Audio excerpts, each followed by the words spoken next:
Luke Cage Season 2. This is going to be a spoiler review. I tried to keep as many spoilers out of my other review as I could. That's on soundedbettermyhead.com. Very few spoilers in there. It's really hard to talk about a whole season of a show without spoilers. So this is all spoiler talk, spoiler review, whatever you want to call it. I thought it was a really good season. Season 1 was solid start. Cottonmouth was a great villain initially. I mean, the only downside is it wasn't somebody that could physically take out Luke Cage. And midway through that season, he got replaced with Diamondback, and we got stuck with this kind of corny, over-the-top villain that eventually was someone that could take Luke down, but it just never was as interesting as Cottonmouth. But season 2, all the way through, pretty level. There wasn't a lot of standout episodes, but there wasn't really any episodes where you're it's just not doing it. Great acting once again. Some just complex characters. Everybody was fleshed out very well, and everyone had their backstories, and there's just a lot of cool stuff. I thought the big thing is returning this season is once again Mariah and Shades, and it was an odd pairing when it was done at the end of the first season, but it really works this time. They both kind of complement each other. She's kind of the bullshitter, got this public persona that people don't think she does anything wrong. And he's just the true gangster and just knows the in and outs of how to run the streets, and just they work well together, and they're constantly always a step ahead of the law, and just good job again. Their relationship was kind of weird. It takes a couple weird twists of some jealousy, but those guys basically work pretty solid together. They kind of picked each other up until Mariah just took it too far. She just kept. Basically her move with the Jamaicans and wiping out that entire restaurant. Shades actually grew a conscience in his own way, and it turned on her, and that led to the final of the season. The big new addition for the villains this season is Bushmaster. Pretty well done villain. Initially he's just scary. he's cutting guys' eyes out. He's taking bullets to the chest, and it's no big deal to him. And then he whoops Cage's ass hand to hand, no problem. And he's definitely a threat. But as the season goes on one end he becomes less of a threat. The next time Luke fights him, he actually should have beat him, but Bushmaster cheats. And when he fights him one more time, he gets his ass handed to him by Luke Cage. But as he goes on, he becomes more and more complex. You see his backstory. It's this dude has legit beef with Mariah's family. Granted, not her specifically, but she's done so much shit on her own that she pretty much kind of deserves her getting taken down. But just the fact Bushmaster's just willing to cut off heads of innocent people, more or less, to get to Mariah and make his point and do what he's going to do, makes him the villain. But those points, he works with Luke Cage. They have to fight together at one point. They have just kind of a quiet conversation. It's man, these guys, even more so than what we see with Killmonger and the Black Panthers, these two guys could get on the same page. Just Bushmaster's got this quest for vengeance, and he won't take anything less than not only Mariah burning, but it's up to him setting her on fire. And Luke Cage, part of him wants her dead, but he'd just rather have it done legit. Returning characters, Luke Cage still solid, great acting from Mike Colter. A lot of layers to Luke. He's got a lot of anger issues, kind of drives Clara away early in the season. We don't really see her the rest of the season. He loses some more support when Bobby Fish has to leave town. So it's more or less just him. He's still got Misty, but she's got her own issues. She's back, trying to recover from the loss of her arm.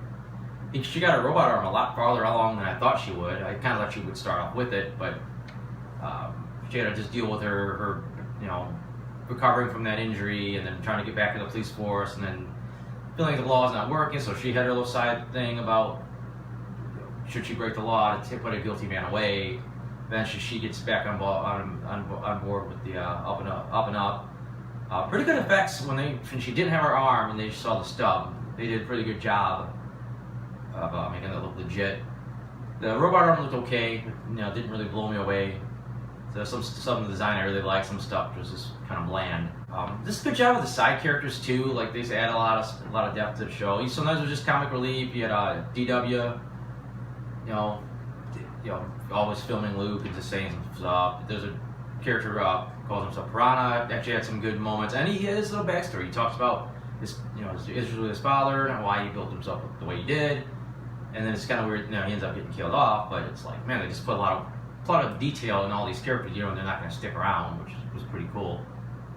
Even the Bushmaster's family, you got all these Jamaicans come over. They got this restaurant. There's this vibe. Like, man, these people have had this restaurant for years. It feels like, and it wasn't as tragic as it should have been when they all got taken out because of that. Because we didn't really know these characters more personally. They were just kind of just saw them as a group, but still, they had a lot of life to the show. But I was talking about the acting a little bit. As a just solid all the way around, but the absolute standout was Alfre Woodard. Just killed it. I mean, she had some just emotions all over the place, and then just going from unraveling to having to pull together just for the public face, and just her anger, and just it's just too much to get into. I mean, just every emotion you could put out there, she had a display, and she did it well. I mean, there was a couple times she kind of oversold it, but for the most part, I thought she nailed it. This is a lot more depth to all the characters. Shade's got like real deep. Like I said, he had his kind of own personal code. Just his backstory. I mean, he felt like an actual character now. He wasn't just some guy standing around like with cool sunglasses, which is more or less what he was last time. Didn't get to see him kind of be like a badass, or hints that he's kind of a badass. We only seen little tiny bits and pieces this time around. Another great thing this season, when they had this last season also, is the music. Sometimes it's just Luke goes in action. It's a good song. It's like a good Wu-Tang Clan song comes on while he's kicking ass, or sometimes it's just a soundtrack in the background. Even little things, even just like the Jamaicans got their Jamaican music blasting when they're driving their cars around. But the big one is the live performances in the Harlem's Paradise. Not only were they good, but they fit the scenes. And when they would do like a montage while these scenes are playing, they would just mesh up. They would just add so much to it. We got another big thing I should have mentioned. We had a small cameo by Colleen Wing. She was okay. She put in a nice little fight scene with Misty. The bigger one was the Iron Fist cameo, which happened a lot later than I thought it would. It ended up only being the one episode, but just good job by him where he just was more relaxed with the character. This is kind of a little bit more the Iron Fist we got early on in his first season, and bits and pieces in The Defenders, where he's just not mopey and he's just not pouty the whole time. And this guy's just relaxed. He seems to build his role out. He had good chemistry with Luke. They had some nice conversations with each other. Pretty solid fight scene. At least he put a hood on this time instead of not trying at all to keep his identity secret. I'm assuming he'll maybe finally get his mask in his second season. There's not really a ton more I want to talk about. I mean, I could sit here and go into detail all day, but I think that's the gist of it. As far as what I thought the best episode would be the 9th episode, For Pete's Sake, which is basically the episode where we got that heart-to-heart, more like heartbreak conversation between Mariah and Tilda, where she just laid it all out, and it was just so emotionally well done. I don't have to cover all the details on it. You have to see the episode for yourself. My least favorite episode would probably have to be the 11th episode, The Creator.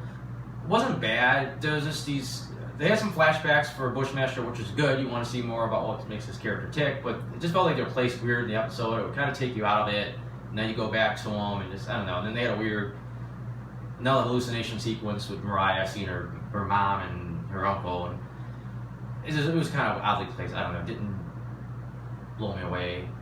And that made me bring up another point. Also, another good character this season was Tilda, Nightshade in the comics. She's just had a good arc where she was just a good person trying to be a doctor, holistic doctor, and then she takes an arc where she becomes a little bit closer to being a supervillain. Not quite, but she's also complex. She wasn't just, haha, I'm evil now. I mean, there was a build up to it. I'll kind of zip through my notes here, see if anything else should be mentioned.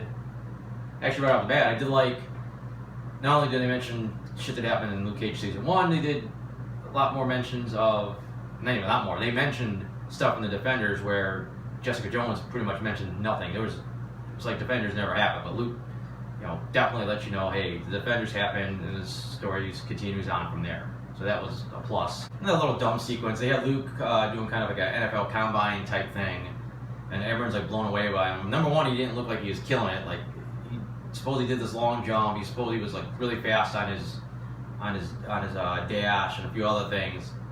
But it's just, not only did that not look that impressive, but the rest of the season, he never looked like he was like super fast, or he had like one attempt to have like a big jump and he barely made that. So I don't know, it seemed like it kind of undermined that whole scene. There was a few things that were kind of telegraphed. The Jamaicans having their spy in there, you pick up on pretty quickly. Some of the moves that Bushmaster was making behind the scenes were pretty predictable. A few other odds and ends that might come up across in my notes here. Just little things. It was just nice to see that Luke and Misty, 9 times out of 10, are pretty much on the same page. None of that. Her telling him not to be a vigilante and trying to stop him. I mean, they generally work together. The one cliffhanger done up should have been better, I guess. I don't know. Where Luke got paralyzed and got kicked into the water, and then ended the episode. It was a great ending, and then he just kind of, I don't know, had like a flashback and then snapped out of it and was unparalyzed and swam. I think it almost would have been better if someone had to fish him out. Like, someone saw him go in, they pulled him out and saved him, and then he, paralysis wore off. But that's a small gripe. The action overall wasn't too impressive. It wasn't that much.